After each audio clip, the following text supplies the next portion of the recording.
In many quarters, there is a desperate need in America today, in America this week, for a healthy dose of religious humility. There are too many people getting too much face time on television who claim exalted status for Christianity and who are demeaning other faith traditions, particularly that of Islam. And my friends, this has got to stop. The trigger for this latest wave of intolerance is media coverage, many of you have seen it, about a plan to build a Muslim community center 2 blocks from Ground Zero. The center will have a mosque, an auditorium, and a pool. It is modeled after YMCAs and Jewish community centers all across the country. For all I know, it's got locker rooms and childcare. Now, to be very clear here, reasonable, faithful, caring people can disagree about how they feel about this facility being built so close to Ground Zero. But that does not justify the wave of fear and suspicion that has washed over this country over the last 10 days. The media are now calling this a wave of Islamophobia that is sweeping across America. I saw a story this week on CNN about a minister in Gainesville, Florida, who has declared September 11th of this year Burn the Quran Day.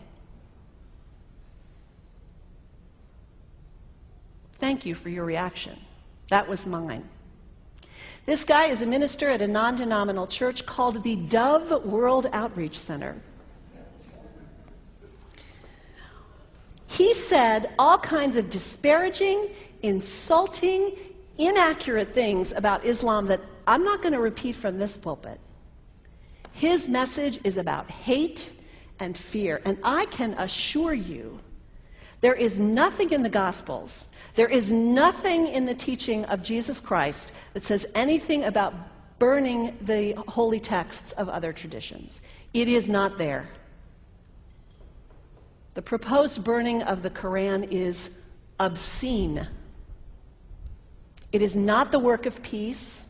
It is not the work of understanding. It is not the work of building bridges. It is insanity.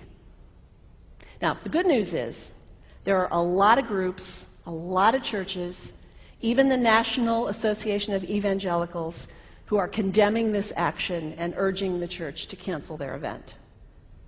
A conversation about God demands grace and openness, a willingness to learn, to have our own ideas challenged, our convictions questioned.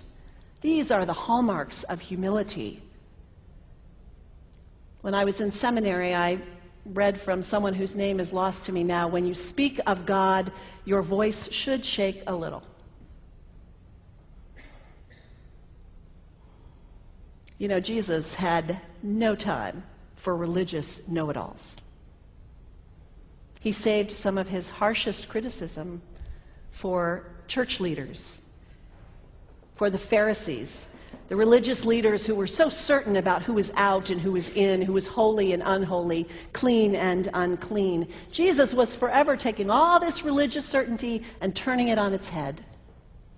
And we can only imagine what Jesus would have said about Pastor Terry Jones and his Burn the Quran campaign.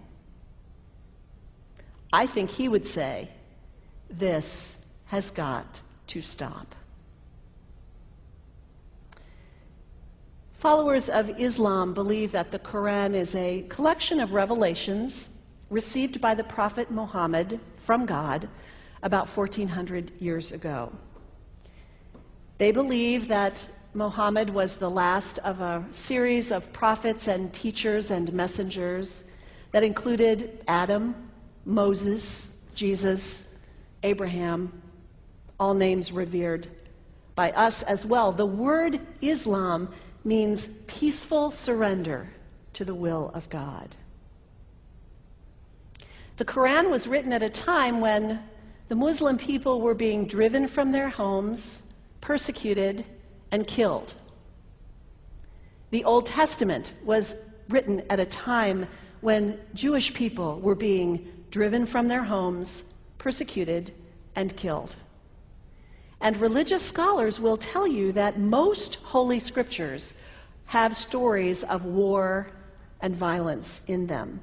Throughout history, most faiths have used these texts to justify violence.